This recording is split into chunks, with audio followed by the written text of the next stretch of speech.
আসসালামু আলাইকুম। নগদ জনপদের খবরে আমন্ত্রণ জানাচ্ছি আমি রিদিতা রেজা। দর্শক, এখনকার এই সংবাদ আয়োজন একই সঙ্গে চ্যানেলের ইউটিউব চ্যানেল এবং চ্যানেলের ওটিটি প্ল্যাটফর্ম আইস্ক্রিনে লাইভ স্ট্রিম হচ্ছে। রাজধানীতে সকাল থেকে থেমে থেমে বৃষ্টি হচ্ছে। ছুটির দিন হওয়ায় রাজধানীবাসীর দুর্ভোগ কিছুটা কম। আর রাজধানী সহ সারা দেশে ধীরে ধীরে বৃষ্টি কমবে বলে জানিয়েছে আবহাওয়া অফিস। আবহাওয়াবিদ জানিয়েছেন, সমুদ্রে লঘুচাপের কারণে এ বৃষ্টি। আগামী কয়েকদিন সারা দেশে ভারী বৃষ্টিপাতের সম্ভাবনা নেই, তবে হালকা এবং মাঝারি বৃষ্টিপাত হতে পারে। একই সঙ্গে কিছুটা বৃদ্ধি পাবে তাপমাত্রা। আবহাওয়া অফিস জানায়, আগামী মাসে আবার বৃষ্টিপাত বৃদ্ধি পাবে, তখন কমবে তাপমাত্রা।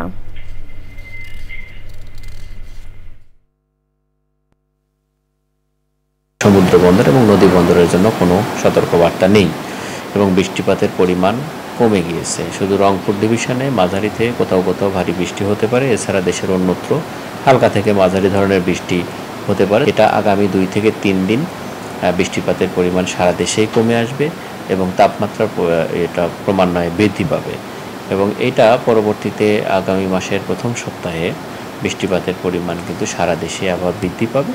তখন ক্রমান্বয়ে আবার তাপমাত্রাও কিছুটা কমে আসবে। পর্যটন শান্তির সোপান প্রতিপাদ্যে সারা দেশে উদযাপিত হচ্ছে বিশ্ব পর্যটন দিবস। রাজধানীতে অনুষ্ঠানে জনপ্রশাসন সচিব বলেছেন, পর্যটনের উন্নয়নে যার যার অবস্থান থেকে কার্যকর ভূমিকা রাখতে হবে। বেসরকারি উদ্যোক্তারা বলছেন, সমন্বিত উদ্যোগের মাধ্যমে কাঙ্ক্ষিত সুফল পাওয়া যাবে। মাজুল হক মান্নার রিপোর্ট।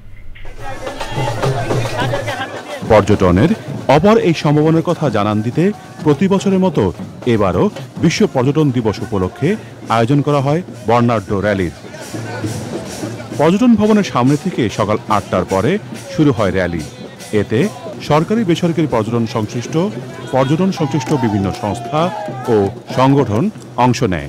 বাংলার ঐতিহ্যবাহী প্রতীকী নানা চরিত্রের উপস্থিতি ছিল র্যালিতে। আমরা এই মুহূর্তে যা চাচ্ছি যে ট্যুর অপারেটরের উপর যে অ্যাক্ট রয়েছে, যে আইন বিধিমালায় যে অসামঞ্জস্য রয়েছে, তুলে ফেলা হোক। সারা বছরব্যাপী পর্যটন ক্যালেন্ডার তৈরি করতে হবে, কি ধরনের অ্যাক্টিভিটিস থাকবে, কার কি ভূমিকা থাকবে, সেইটা আগে নির্ধারণ করতে হবে।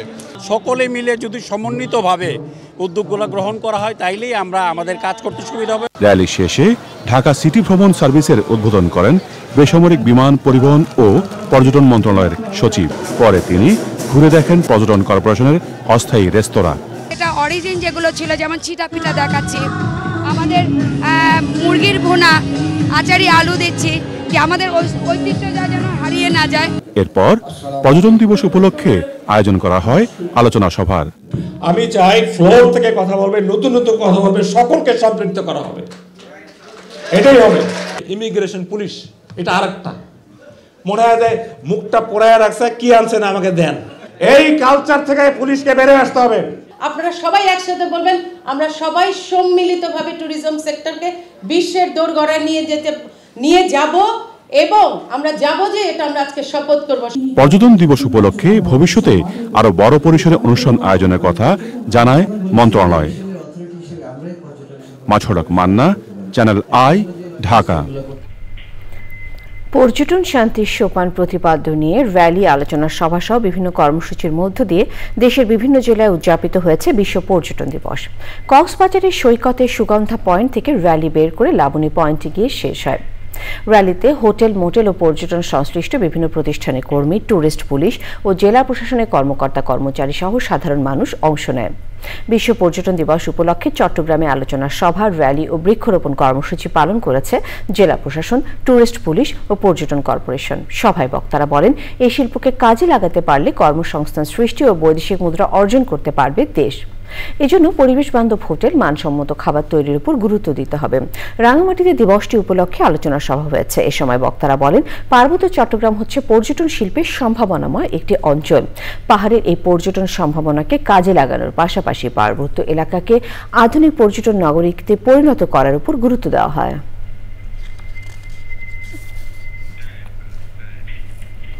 এবারে প্রতিনিধি পাঠানো তথ্য ভিডিওচিত্র নিয়ে আলমুকসিদের রিপোর্ট। ভারতের মহারাষ্ট্রে হিন্দু পুরোহিত রামগিরি মহারাজ ও বিজেপির সংসদ সদস্য নীতেশ রানের মহানবী হজরত মুহাম্মদ সাল্লাল্লাহু আলাইহি ওয়াসাল্লামকে নিয়ে কটূক্তির প্রতিবাদে ব্রাহ্মণবাড়িয়ায় বিক্ষোভ মিছিল ও প্রতিবাদ সমাবেশ করেছে কওমি ছাত্র ঐক্য পরিষদ।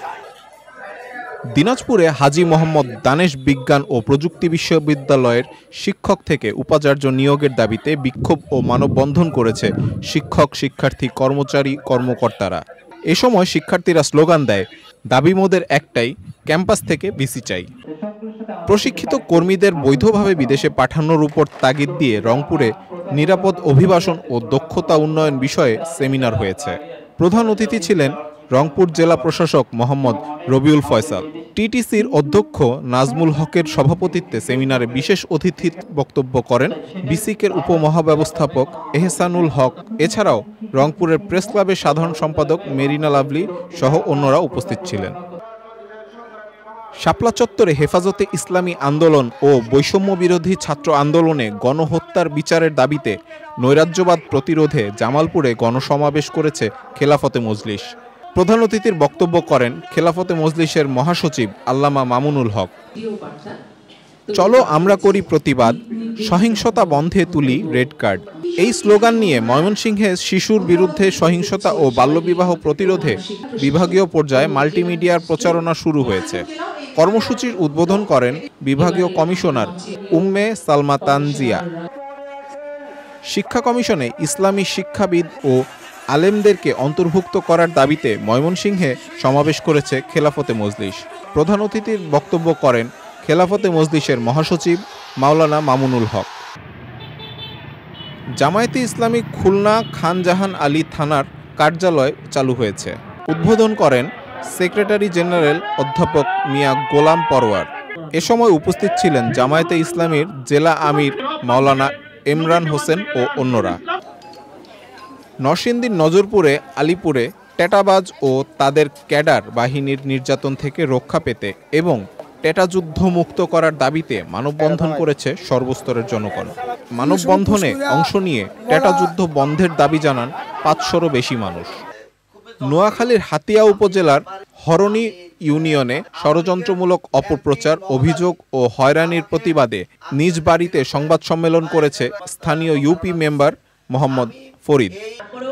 ঠাকুরগাঁওয়ে সাংবাদিকদের সাথে মতবিনিময় সভা করেছেন নবাগত জেলা প্রশাসক ইসরাত ফারজানা। আল মুকসিদ, চ্যানেল আই। বছর ঘুরে অপার্থিব সৌন্দর্যের পসরা নিয়ে হাজির হলো শরৎ। সাদা মেঘের ভেলা, কাশবন আর বর্ণিল ফুলের ডায়েরিতে সেজেছে প্রকৃতি। আবহমান বাংলার চিরায়ত রূপ ধরে রাখতে বার্তা দিচ্ছে পরিবেশ সংরক্ষণের। গোলাম মোস্তফার তথ্য, ভিডিওচিত্রে আফরোজা হাসি রিপোর্ট।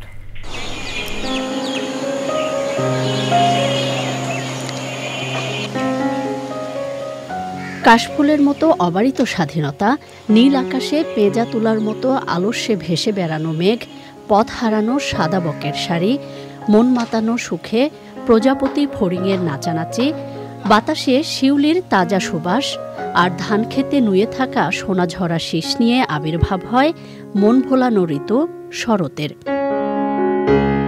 বছর ঘুরে ক্যালেন্ডারের পাতা ছাপিয়ে শরৎ দোলা দেয় প্রকৃতি প্রেমের মননে। বর্ষণের অন্ধকার মেঘ ভেদ করে ধরিত্রীতে বর্ণিল রূপের ভেলা নিয়ে হাজির হয় শরৎ। ক্রমাগত দখল দূষণে ধুঁকতে থাকা বাস্তুতন্ত্রেও আবহমান বাংলার রূপের জানান দেয় শরৎ। সৌন্দর্য পিয়াসীদের বার্তা দেয় বাসযোগ্য বসুন্ধরা নিশ্চিতে পরিবেশ প্রতিবেশ সংরক্ষণের। আমাদের ভাদ্র আশ্বিন আসলে বাঙালির একটা তালের পিঠার গন্ধ থেকেই যায়। সেই সাথে আকাশে যে ছেঁড়া ছেঁড়া মেঘগুলো থাকে, সেই মেঘগুলোর সাথে ভেসে আসে কাশফুল।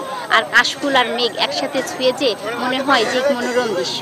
এই কাশফুলটা প্রতি বছরই হয়, এখানে দেখতে আসি, ভালো লাগে।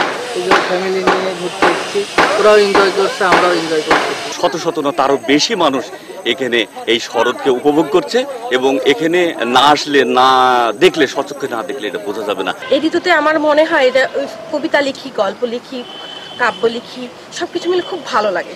প্রকৃতিটা কিছুটা নীরব, আস্তে আস্তে মনে হচ্ছে সে তার পুরাতন অভাবে ফিরে যাচ্ছে, এবং এর পরবর্তীতেই হয়তো শীতের আমেজ আর কিছুদিন পর হয়তো শুরু হবে ধীরে ধীরে। দাবদাহের দহনকাল পেরিয়ে আসা এবারের শরতের আবেদনেও এসেছে বৈচিত্র্য ও স্বতঃস্ফূর্ততা। কাশবনের প্রান্তর পেরিয়ে যার ঢেউ আছড়ে পড়ছে সামাজিক যোগাযোগ মাধ্যমেও। আফরোজা হাসি, প্রকৃতি ও জীবন ডেস্ক, চ্যানেল আই। সবুজে সাজায় বাংলাদেশ স্লোগানকে ধারণ করে গত বছর বৃক্ষরোপণ কর্মসূচি করে দেশ জুড়ে ব্যাপক সাড়া জাগায় প্রকৃতি ও জীবন ফাউন্ডেশনের প্রকৃতি ও জীবন ক্লাব। এরই ধারাবাহিকতায় জলবায়ুর ক্ষতিকর প্রভাব মোকাবেলায় এবারও সারা দেশে বৃক্ষরোপণ কর্মসূচি করছে প্রকৃতি ও জীবন ক্লাব। নেত্রকোনায় বৃক্ষরোপণ ও চারা বিতরণে অংশ নিয়ে বিশিষ্টজনেরা বলেছেন, সবুজ পৃথিবী গড়তে বৃক্ষরোপণের বিকল্প নেই। জাহিদ হাসানের তথ্য ও ভিডিওচিত্রে সাবরিনা হাসানের রিপোর্ট। বনাঞ্চল কমে যাওয়ায় নেত্রকোনায় বেড়েছে প্রাকৃতিক দুর্যোগ, দীর্ঘ হচ্ছে জলবায়ু উদ্বাস্তুর তালিকাও। জীবন জীবিকা রক্ষায় বিপর্যস্ত পরিবেশে প্রাণ ফেরাতে নেত্রকোনায় প্রকৃতি ও জীবন ক্লাবের বৃক্ষরোপণ। সবুজে সাজাই বাংলাদেশ প্রতিপাদ্যে নেত্রকোনায় ফলদ, বনজ ও ঔষধি গাছের চারা বিতরণ করা হয়েছে। তীব্র তাপপ্রবাহ থেকে মুক্তি পেতে জলবায়ুর পরিবর্তনের বিরূপ প্রভাব মোকাবেলায় সবাই মিলে বেশি বেশি করে আমাদের বৃক্ষরোপণের মাধ্যমে তাপদাহ থেকে মুক্তি পাওয়ার ব্যবস্থা করতে হবে। যে গাছ আমরা আজকে লাগাচ্ছি সেটা শুধু আমরাই সুফল পাবো না, আমাদের ভবিষ্যৎ প্রজন্ম এর থেকে সুফল পাবে। সবার হাত যখন এক হবে তখনই কিন্তু এই বাংলাদেশটা ভালো থাকবে, আমরা ভালো থাকব, আমাদের ভবিষ্যৎ প্রজন্ম ভালো থাকবে। সুতরাং আসুন আমরা সবাই একসাথে এই বাংলাদেশটাকে সবুজে সাজিয়ে ফেলি।